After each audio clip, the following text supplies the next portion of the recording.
이게 이제 번역상의 문제예요. 그 다음에 히브리어 문법을 제대로 이해를 하면 사실은 이런 번역이 나올 수가 없습니다.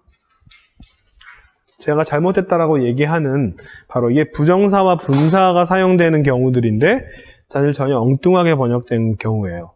자, 사실 그게 대단히 중요한 건 아닌데 그래도 히브리어 원문을 제대로 알면 사실은 이런 번역들이 안 나올 거예요. 하나님, 가인은 땅의 소산으로 제물을 삼아 여호와께 드렸고, 아벨은 자기의 양의 첫 새끼와 그 기름으로 드렸더니, 라고 하면서, 사실 이 문장에서, 사람들이 왜 가인의 제사는 받지 않았고, 왜 아벨의 제사만 받으셨는지 이유를 찾으려고 합니다. 왜냐하면 이유가 딱 이거밖에 없으니까. 이 문장에서 아무리 생각해서 그나마 제일 차이가 나는 건 요 첫이다라고 하는 거예요. 첫 새끼, 첫 열매, 이게 베코르라고 하는 단어인데요. 근데 사실은 이거는 일종의 서로 짝을 이루는 근데 땅의 소산이라고 하는 요 소산이라고 하는 프로덕트라고 하는 페리 열매라고 하는 단어의 짝이에요. 이게 지금 그래서 이 첫 새끼라고 하는 표현이 그래서 제일 좋은 거를 드렸다라고 하는 식으로 설명했지만 사실은 히브리 원문에는 그렇게 되어 있지 않습니다.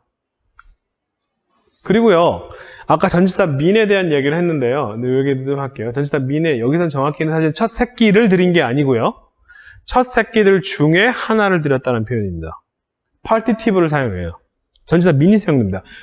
백골을 하나를 제일 맨 처음 태어난 애를 드린 게 아니라 이게 양도 아닙니다. 정확히는 사실은 양과 염소들인데요. 양과 염소들이 쭉 있는데 걔네들이 각각의 다 첫 새끼들을 다 낳았어요. 백골을 낳았습니다. 이 중에 하나를 드렸다는 표현입니다. 제일 좋은 걸 드렸다는 표현이 아니고요. 이 말이 무슨 말이냐면 도대체 하나님이 왜 가인의 제사는 안 받았고 아벨의 제사를 받았는지가 문장에서는 표현이 안 돼 있다는 거예요. 몰라요. 네. 아무리 봐도 모릅니다. 그 중에 하나를 드렸다라고 하는 표현입니다. 정확히는 전치사 민이 사용되어서 백골을 중에 하나를 드렸다는 표현이에요. 그래서 사실 몰라요. 그러니까 가인이 화낼만 합니다. 솔직히 얘기하면. 그러면서 그래서 가인이 몹시 화를 내서 안색이 변했다라고 하는 것은 요거는 의역입니다. 제가 이제 원문을 보여드릴게요. 그러면서 하나님이 뭐라고 얘기하시냐면 네가 어찌 분함이냐, 너의 얼굴 색깔이 변했다라고 번역했는데 사실은 그 표현은 원래 히브리어 원문을 제대로 지어한 건 아니고 해석자가 의역한 거예요. 안색이 변하면 어찌미냐, 그러면서 내가 선을 행하면 어찌 낯을 들지 못하겠느냐, 선을 행하지 아니하면 죄가 문에 엎드리느니라. 이 말이 무슨 말인지 아시겠어요? 근데? 자, 네가 선을 행하면 그냥 얼굴을 들고 다닐 수 있겠죠. 얼굴을, 근데 이 표현도 사실은 좀 이 앞뒤랑 내용이 잘 안 맞는다가 사실은 더 웃긴 건 이겁니다. 선을 행하지 아니하면, 자, 죄가 문에 엎드려 있다는 말이 도대체 무슨 말인데요? 네? 이 표현을 이해하시겠습니까? 죄가 문에 엎드려 있다. 그래서 사실은 이거 제가 이 문장을 해석을 이제 하니까 그 서양 미술사, 기독교 종교 미술사를 전공하시는 제 동기 분이 그 유럽에 가면 이 문 앞에 조그만한 약간 꼬리 달린 그 악마의 모습으로 이렇게 문 앞에 이렇게 쭈그리고 앉아 있는 그런 모습이 그려져 있다는 거예요. 이게 도대체 뭐냐? 그래서 제가 이 문장에 대한 설명이다라고, 이걸 죄가 문에 엎드려 있다라고 하는 이 표현을 이제 그런 식으로 형상화한 거다. 근데 이 말 자체가 사실 오역이다라고 얘기했어요. 네. 보여드릴게요. 자. 바이메르 아도나이 엘 카인 람마 어째서 하라, 네가 뜨겁냐, 네가 어째서 화를 내느냐. 그 다음에 안색이 변하다라고 하는 표현이 아시겠죠? 나펠로 파네이카입니다. 자, 파네이카, 너의 얼굴이, 나팔이 뭐예요? 떨어지다. 네? 이거 나펠로는 복수입니다. 이 복수의 주어는 파네이카예요. 너의 얼굴이 왜 어째서 떨어져 있느냐, 고개를 왜 숙이고 있냐라고 얘기하는 거예요, 사실은. 그러니까 색깔이 변하다라는 표현이 아니라 물론 이제 그러니까 화가 난 표현에 대해서 한국식으로는 사실 고개를 숙이고 있다라고 하는 표현이 어떤 면에서는 죄를 졌다라고 하는 그런 마음으로 혹시나 오해될까봐 이제 의역을 한 거라고 생각할 수 있겠습니다. 그러니까 한국 사람은 이제 화가 나면 얼굴 색깔이 변하다라고 생각하는 거겠죠. 근데 히브리어에서는 얼굴이 떨어지다라고 써 있습니다. 그게 뭐 비슷한 의미라고 얘기할 수 있어요. 화가 난 표현입니다. 너의 얼굴이 왜 어찌해서 떨어져 있느냐라고 얘기하는 거예요. 자, 근데 여기까지는 이게 직역을 하다 보면 우리말이 완전히 안 되기 때문에 이제 말을 좀 바꿨다 충분히 가능합니다. 근데 사실 더 큰 문제는 바로 이 부분이에요. 자, 이거 보세요. 할로에서 하는 의문사 해이고요. 로는 아니냐라고 얘기하는 거예요. 그런데 자, 임 자체를 직역을 하면 뭐뭐 한다면입니다. 자, 데이티브는 야따브라고 하는 또 좋은이라고 하는 말에서 온 거예요. 자, 이걸 갖다가 이제 네가 좋은 일을 하면 선행하면이라고 번역을 했어요. 그러면 이거 비교해 볼게요. 자, 이거 보세요. 이 말을 보세요. 자, 내가 선을 행하면 어찌 낯을 들지 못하겠느냐라고 하는 이 문장은 바로 지금 보여줬지만 요 한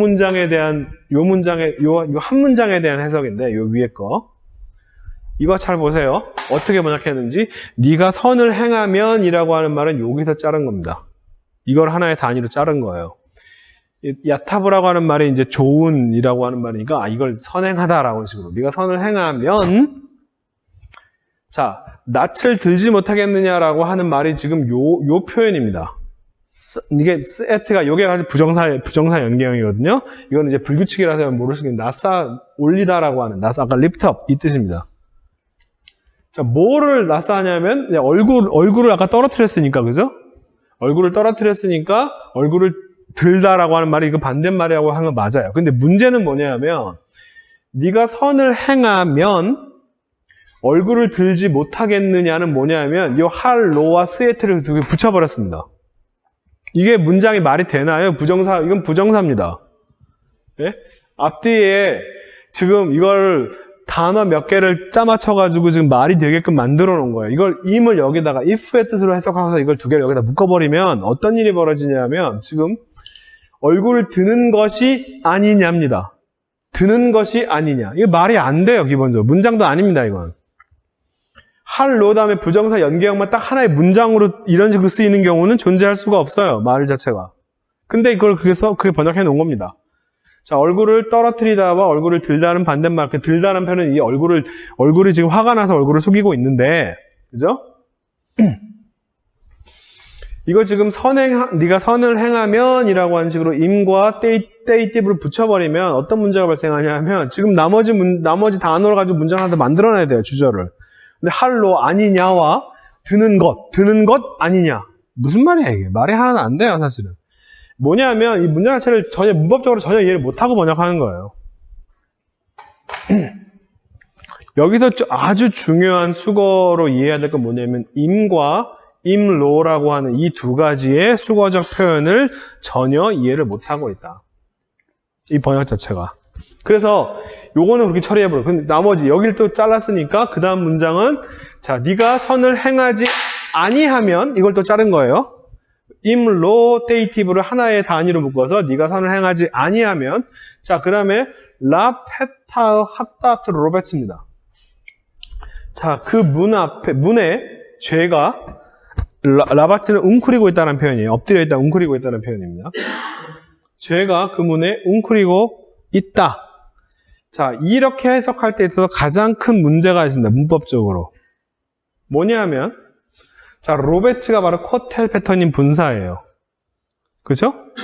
이 분사에 주어를 잡아야 되는데 주어를 지금 죄가로 잡았습니다.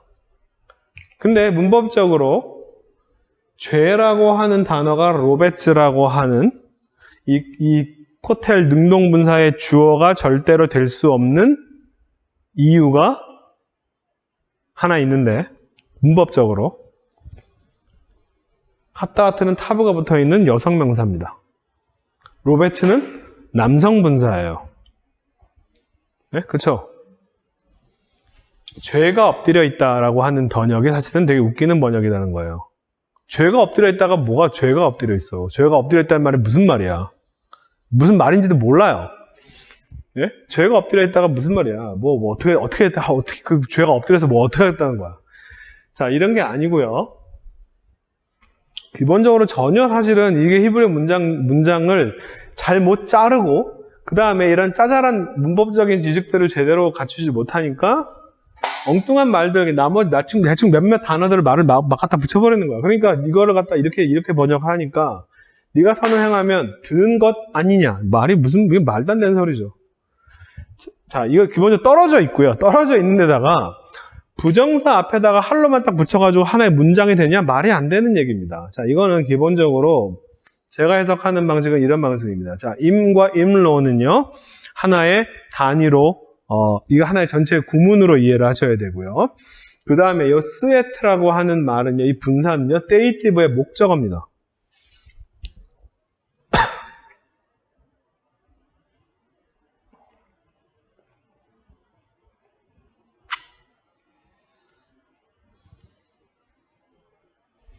그리고 이것도 마찬가지예요. 요걸 하나의 단위로 문 앞에 엎드려 있는 것이, 죄의 문 앞에 엎드려 있는 것. 사실 누가 엎드렸냐면 네가예요. 사실은 남성 단수에 해당될 말은 지금 데이티브의 이 주어에 너밖에 없습니다. 자, 이렇게 문장을 보면 어떻게 해석이 되냐면 이렇게 되는 거예요. 뭐 사실 뭐 큰 차이는 아니라고 얘기할 수 있겠지만, 자, 너는 왜 고개를 떨구고 있니? 그러면서 이 드는 것이, 자, 이 야타브담의 목적어는요, 무엇이 유익이 되다라는 표현이에요. 그러니까 네가 고개를 떨구고 있지 말고 고개를 들고 있는 것이, 그러니까 화를 내지 말고 그러니까 고개를 들고 있는 것이 너에게 더 유익이 되지 않겠느냐라고 하는 거예요. 이게 선을 행하면이라고 하는 표현이 아니고요. 이것만 잘라서 번역하면 말이 안 돼요. 이 set라고 하는 이것을 이 데이티브의 목적어로 봐야 됩니다. 문법적으로는 드는 것이 너에게 더 유익하다라고 하는. 네가 이것이 더 좋다라고 얘기하는 거야. 네가 이렇게 하는 것이 더 좋다라고 얘기하는 게 데이티브 set입니다. 네가 고개를 드는 것이 너에게 더 유익이 되지 않겠니? 아니면 임과 임로는요, 이거를 선택할래, 이거를 선택할래, 둘 중에 하나 선택할래, 무엇이 더 낫겠니? 라고 물어보는 겁니다. 네가 지금 이렇게 고개를 숙이고 있는데 이렇게 하지 말고 고개를 들고 있는 것이 너에게 더 유익이 되겠니? 아니면 네가 지금 죄를 막 지려고 죄의 문 앞에서 네가 지금 막 죄를 지려고 네가 웅크리고 있는 것이 너한테 더 유익이 되겠니? 라고 둘 중에 뭘 선택할래? 라고 물어보는 거예요. 훨씬 더 간단하죠, 이게. 네? 네가 왜 얼굴을 떨구고 있니? 얼굴을 드는 것이 너에게 더 유익이 되지 않겠니? 아니면 죄의 문 앞에 네가 엎드려 있는 것이 너에게 더 유익이 되겠니? 둘 중에 뭐가 더 낫겠니? 라고 당연한 질문이죠, 사실은. 네? 죄의 문 앞에 엎드려 있다, 죄를 막 지려고 하는 그런 준비 자세, 일종의. 둘 중에 뭐가 더 낫겠냐? 그러면서 내가 죄를 막 짓고 싶어도 죄를 잘 다스려야 된다. 죄를 짓지 마라. 라고 익숙하게 얘기하는 것이 간단하게 이 얘기입니다. 죄를 짓지 마. 지금 살인을 행하는 근데 요 다음 문장, 바로 그 다음 문장이 그래서 들러 나가서 죽였다입니다. 그죠? 그러니까 죄를 선택하는 거예요. 이 문장이 왜 중요하냐면 사실 이런 문법적인 문장보다 더 중요한 건 뭐냐면 이게 성경에서 죄라고 하는 하따트라고 하는 단어가 처음으로 쓰인 장면입니다. 제가 창세기 3장 가지고 죄론을 구성하는, 원죄론을 구성하는 이런 신학적인 아주 기독교의 오래된 전통에 대해서 제가 의문을 던지는 장면이 그 장면입니다. 죄라고 하는 단어가 성경에서 맨 처음 쓰인 건 창세기 3장이 아니라 창세기 4장이다. 그리고 그것은 살인, 폭력에 해당되는 이 장면에서 죄라고 하는 단어가 처음으로 쓰인다. 창세기 3장에서 하나님이 죄라고 하는 단어를 쓰지 않으신다.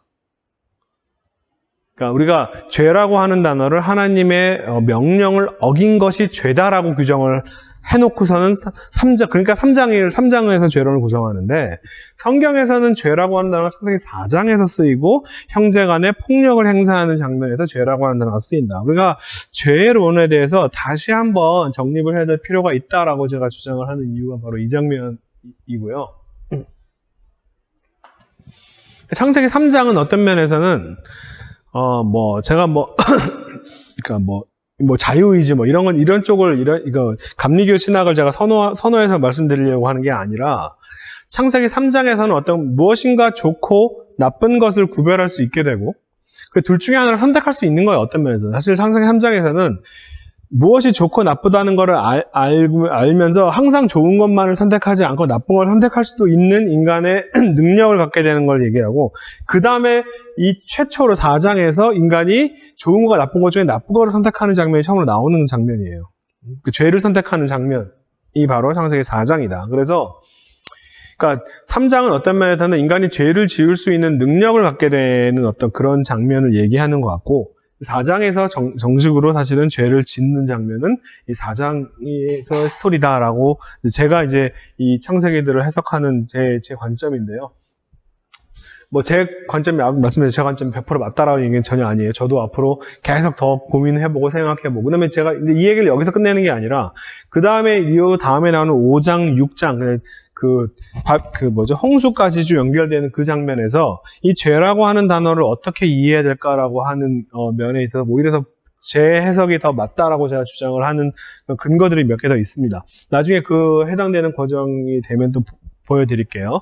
자, 오늘은 여기까지 하겠습니다. 부정사와 분사에 대해서 좀 개념적인 개념들을 잘 잡으셨기를 바랍니다. 오늘 여기서 마치겠습니다. 수고하셨습니다. 네.